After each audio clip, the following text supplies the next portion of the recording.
Shapiro. She's a state senator out of Plano.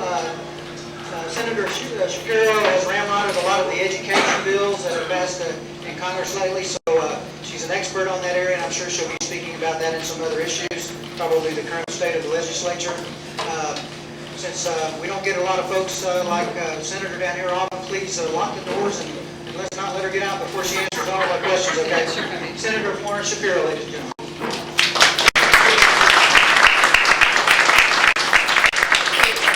Thank you so much. I was actually told, and Ken, you need to redo your information. I was told I was coming to speak to 6, 7, maybe 8 county chairs. And when they said we were having this meeting, it was going to be moved into the bar, I thought, well, y'all were going to be sitting up against the bar and I was going to be talking to you. This is a wonderful crowd, and Erwin, thank you very much. I wasn't expecting this, but you know, unaccustomed as I am to public speaking, I think I'll think of something to say. First of all, let me say what a great thrill it is to know that you guys in the middle of the summer, in this heat, have chosen to come to listen to people talk about Republican politics. That speaks volumes about East Texas. So thank you for being here. You will be the marker by which I will go to my next meetings. I've got one tomorrow morning at 8 o'clock in the morning in Dallas. Let's see how well they can turn out at 8 o'clock in the morning. I'll have you as a benchmark to be able to see what their response is. I have been a Texas state senator. Most of you probably know that. Some of you, I used to be your senator, actually. In 1992 was when I ran for the Texas Senate, and it was in Senate District 2 at that time. Many of you currently live in Senate District 2, but at that time, when I ran from Collin County, we went to Rockwall, Hunt County, Kaufman County, and of course, we were at that time not Senate District 2. We didn't have Delta, and we didn't have Franklin. Those are now in Senate District 2, and we didn't have, I think you've got somebody from Hopkins, several Hopkins, and then there was one more that's now in Senate District 1. Who's got L-type? And what's Lamar, that's it. So Lamar is another district, which of course is Senate District 1. So of the ones that are here, and I think I'm speaking to most of them from those that I just mentioned, I used to represent 3 of those districts, those counties. And I have to tell you that that was some of the best adventurous times that I had, because those counties, which were in East Texas, Rockwall, Hunt, and Kaufman, I loved going to those counties. You know, in Dallas, when you go to a meeting, you go down the street, or you go down the block, or you go down the toll road. And the group that you speak to is a group that might or might not really have been there the month before. But I felt like when I was in Hunt and Rockwall and Kaufman, those were the people that, like this room, very similar to what's in here. Those are the people that came out because they always wanted to know and be on top of the issues. And for that, I am very grateful to you. We have spent, as you well know, the better part of the last year in legislative session. Things are changing rapidly. Session is over. There will not be another special session for a variety of reasons. The least of which is the elections are coming up. And nobody wants to find your elected officials sitting in Austin, Texas, when they ought to be out pounding the pavement, talking to you about what your issues are or what concerns you. So that's what you're going to be seeing from this day forward. We usually give everybody a little vibe over the summer months.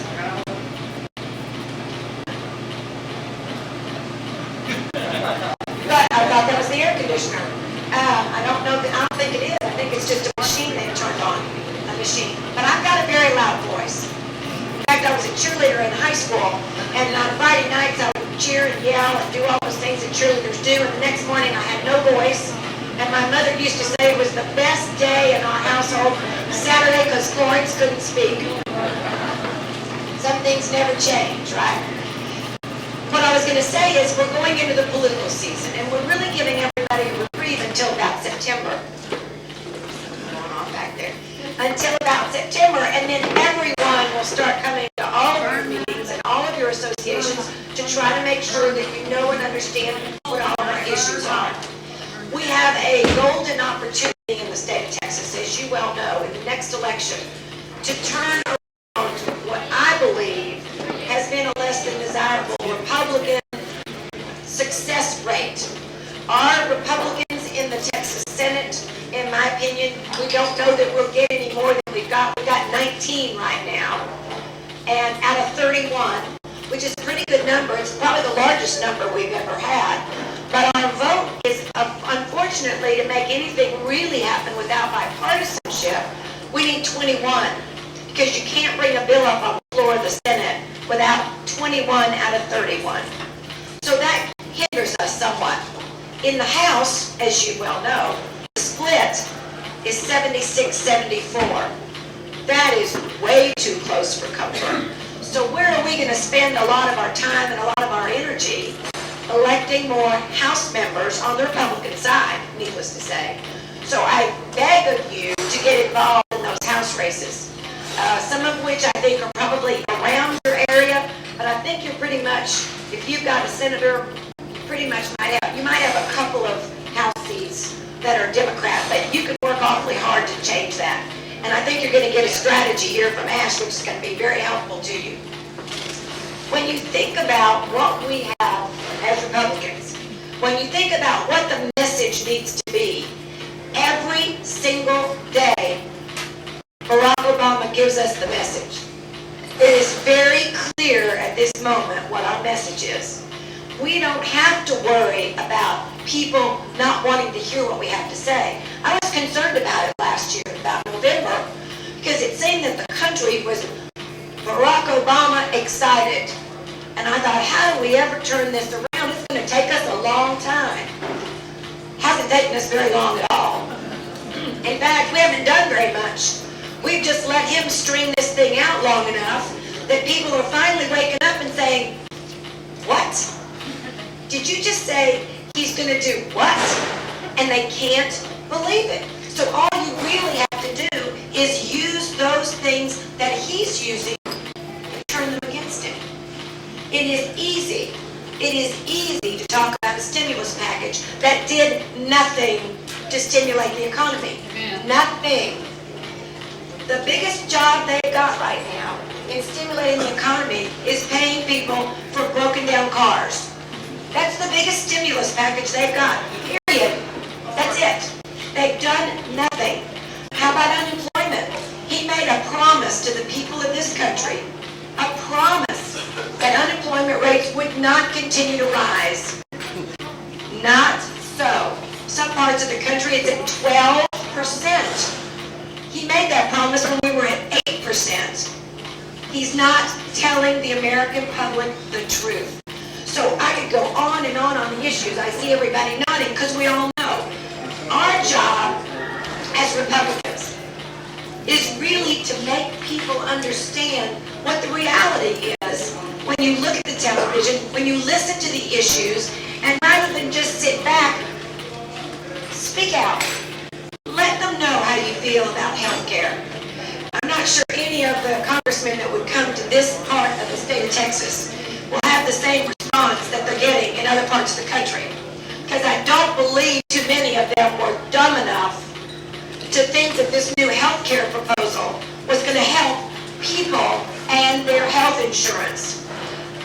We are in a situation today in this country like none we've ever seen before.